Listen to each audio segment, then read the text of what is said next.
Y esta mañana el exministro de Salud Jaime Mañalich presentó su defensa ante la comisión que revisa la acusación constitucional en su contra. En la instancia, el exsecretario de Estado entregó detalles del plan que presentó su cartera para enfrentar la pandemia de coronavirus. Al respecto vamos a conversar justamente con Jaime Mañalich, quien da su primera entrevista después de dejar el Ministerio de Salud, primera entrevista televisiva. ¿Cómo está, señor Mañalich? Muy buenas tardes, gracias por conversar con nosotros. Muchas gracias, Andrea, gusto saludarla. Estoy muy bien, más tranquilo, más pacífico también. Y como usted señala, hoy día entregamos en una larga exposición ilustrada con láminas toda la estrategia que el Ministerio de Salud ha seguido desde el principio de este año, cuando apareció esta terrible enfermedad que ha producido fallecimientos, tantos que lamentar ya, tanta pobreza, tantos abusos a veces, tanta incertidumbre. Y precisamente lo que enfaticé en esta defensa fue todo el proceso de decisiones que ha tomado el gobierno, no solo el Ministerio de Salud, muy distintos agentes han tenido que trabajar coordinadamente para manejar esta emergencia sanitaria, y también cómo fuimos preparando la red en un ambiente de extraordinaria incertidumbre, acentuando, por supuesto, todo lo que ha sido las medidas de prevención de la enfermedad, de uso de mascarillas, lavado de manos, cuarentenas, que han sido tan difíciles a su vez y que han producido a veces efectos adversos. Ahora, creo que... sí, en esta acusación constitucional se incorporaban dos capítulos, uno donde se lo acusaba de haber infringido gravemente la Constitución y las leyes y haber dejado esta sin ejecución, al haber puesto, dice, en riesgo la vida y la salud de la población, y en el segundo, donde se le juzga por el ocultamiento de datos y faltas a la probidad. ¿Cree usted que quedaron completamente despejadas las dudas respecto a estas imputaciones que se le hicieron en la acusación constitucional?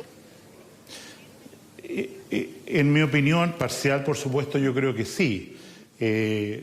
Las medidas que ha ido tomando Chile, algunas de ellas muy agresivas, con imposición de incluso toque de queda que no se ha usado en otras naciones, o cuarentenas muy drásticas, evidentemente fueron tomadas, como expresó la doctora María Teresa Valenzuela, que también siguió con su testimonio a mi presentación, en su oportunidad, en la dosis justa.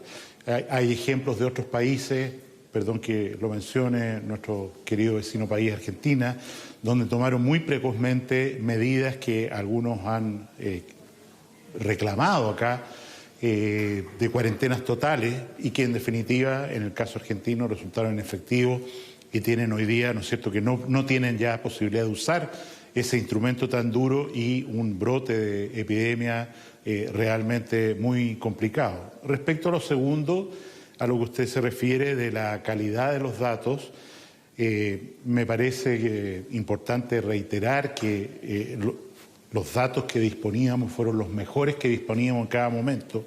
Expliqué a la comisión que evalúa esta acusación constitucional cómo fuimos construyendo la data, porque en realidad no es que hubiera aquí una autopista lista para ser recorrida, y en ese sentido agradezco mucho la participación en la comisión de hoy día también de la doctora Danuta Rajs, una muy prestigiada epidemióloga, quien construyó precisamente el sistema de información del DEIS, cuando ella validó que a través del esfuerzo que hicimos en el mes de mayo fue la primera vez que podemos contar en Chile con un sistema informático en línea que nos permite, no como ocurría antes, que después de un año este Departamento de Estadística de Información de la Salud más o menos precisaba las causas de muerte, sino que en relación a COVID, por el esfuerzo que hicimos, insisto, el mes de abril y mayo, efectivamente se cuenta con un sistema informático mucho más confiable que permite, como se ha reconocido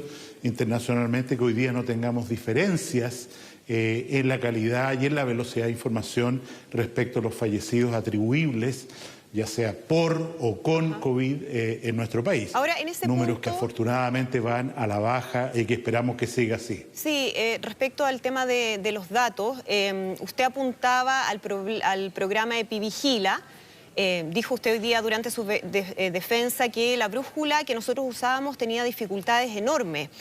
La pregunta es si usted estaba consciente respecto a esos problemas y si es así, en base a qué se tomaban las decisiones, porque en ese momento hubo cuestionamientos de parte de expertos respecto a cuál era la información, la data que se estaba considerando para la toma de decisiones. EpiVigila es un sistema informático que se adoptó en diciembre del año recién pasado. Antes todo esto era papeles y digamos, digital en el computador con mucha dificultad. EpiVigila es un sistema en el cual los prestadores de salud, fundamentalmente los médicos, ingresan los casos sospechosos cuando dicen esta persona podría tener coronavirus, tiene la obligación de informar. Esto funcionó bien mientras la data era relativamente pequeña, por ejemplo, el primer brote de Punta Arenas, Osorno, en fin. Sin embargo, cuando esto ya aumentó el número de casos, se produjo un retardo y una falta de confiabilidad en este sistema que prácticamente, como insisto, estaba en marcha blanca, que obligó a complementarlo. No es un sistema paralelo, es complementarlo porque EpiVigila nos daba la información. ¿Complementarlo cómo?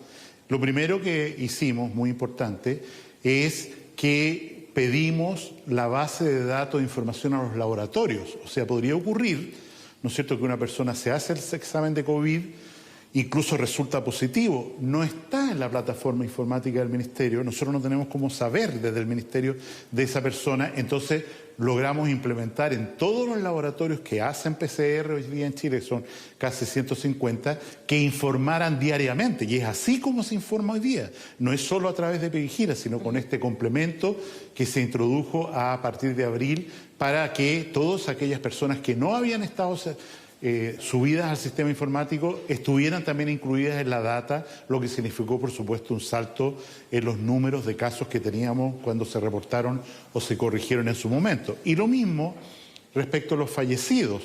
Los fallecidos se informaban en EpiVigila, quiere decir que el doctor ha visto una persona que falleció a causa de coronavirus, lo informa él a través de la plataforma EpiVigila que tiene, pero eso ocurría con tardanza, con demora, con dificultades. Entonces fuimos primero a las Ceremis a buscar que ellos nos reportaran los datos de fallecidos en su región.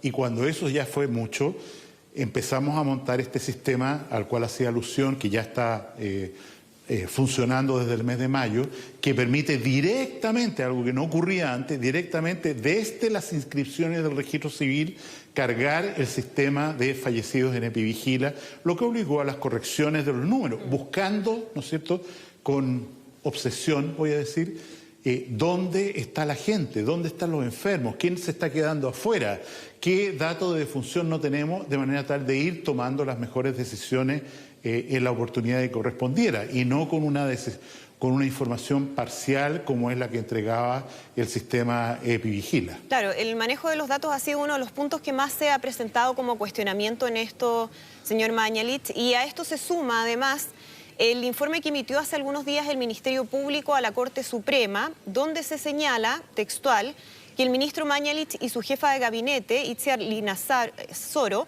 habrían decidido implementar un sistema sui generis, lo llama, para la recolección de datos esenciales para la correcta gestión de la pandemia.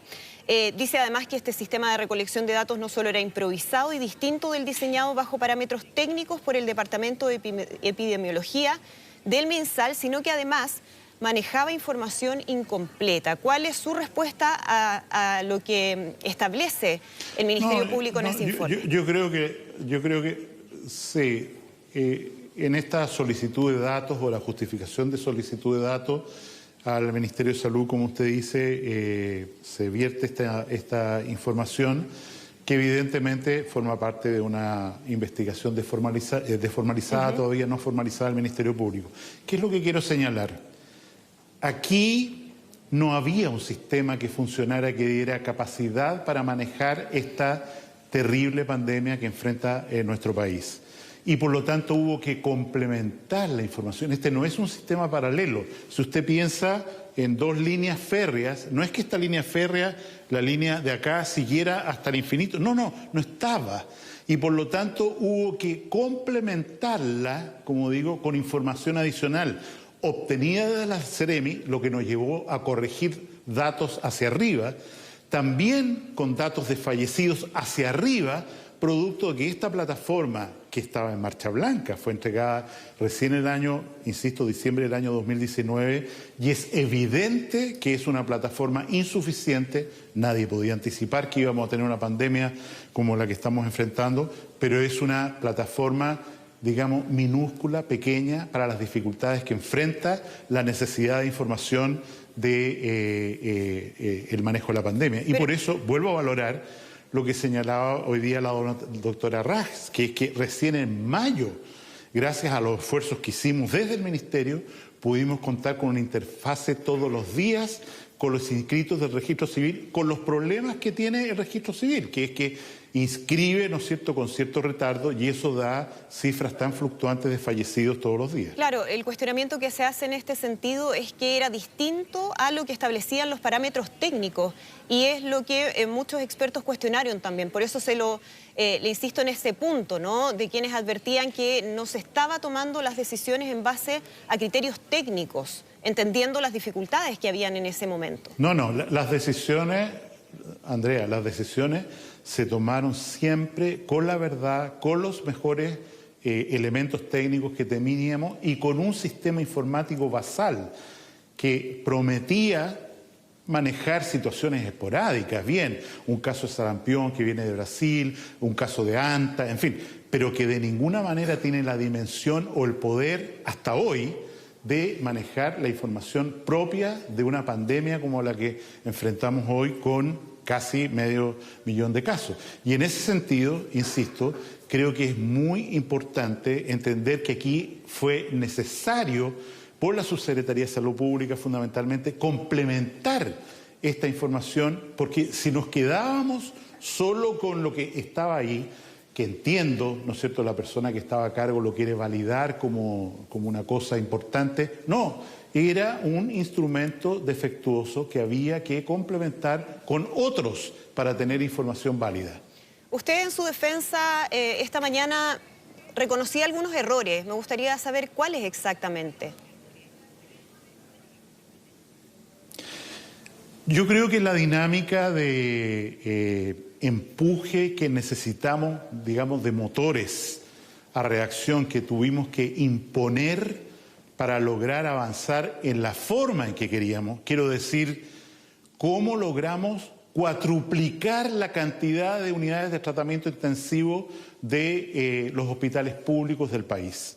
Cómo obligamos a la red privada de salud, a trabajar en el ordenamiento del Ministerio de Salud y con dependencia directa administrativa del Ministerio de Salud, con precios que nosotros fijábamos, bajos para lo que ellos estaban acostumbrados, y operar como una red integrada. ¿Cómo lográbamos traer los insumos que se nos capturaban en aeropuertos internacionales, la guerra de las mascarillas, la guerra de los respiradores? Entonces, este fue un tiempo extraordinariamente duro, de mucho conflicto, de mucha pelea para tratar de sacar adelante. Y en ese sentido, yo creo que esa ir de frente, de sacar las cosas adelante, de intervenir clínicas, mandar un administrador del Ministerio de Salud, decir, tú vas a manejar esta clínica, produjo roces con los alcaldes, con la sociedad en general, que efectivamente representan algún rasgo de mi personalidad en el sentido de ir de frente y tratar de lograr a como dé lugar lo que está comprometido. En este caso, ¿no es cierto?, que vamos a salir adelante de esta pandemia, que a nadie le va a faltar un respirador, que vamos a tener las camas necesarias.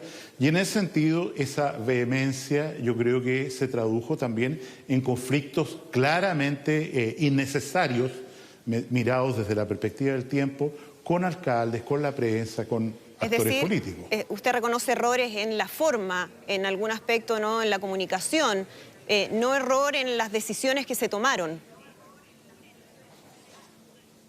O sea, las decisiones tomadas cuando se analizan con los elementos, a ver, pero ¿qué elementos tenía usted para tomar esta decisión? Para dictar cuarentena, no dictar cuarentena, para comprar estos medicamentos, no comprar. Evidentemente cometimos errores. Le digo uno de inmediato. Nosotros compramos una partida relativamente importante de hidroxicloroquina, un medicamento teóricamente muy de moda en un momento para tratar esta infección por COVID. Fue un error. Pero era la mejor información que teníamos hasta ese momento. Usamos también otro medicamento que se llama ivermectina para el tratamiento de algunos pacientes. Después se demostró que no. Hicimos esfuerzos con plasma. O sea, quiero decir, para el momento la información que teníamos, creo que actuamos con lo mejor que disponíamos de la información mundial, muy apoyados por la comunidad científica y sobre todo por el comité asesor de científicos del Ministerio de Salud, que sigue funcionando muy bien. Pero mirado retrospectivamente uno dice, claro, mire, fue un error, no necesitábamos comprar hidroxicloroquina. Se desvirtuó su... Me parece que hicimos un esfuerzo muy importante nosotros sabíamos a fines de enero que iban a llegar aproximadamente 1.000 personas desde China y alrededores a nuestro aeropuerto.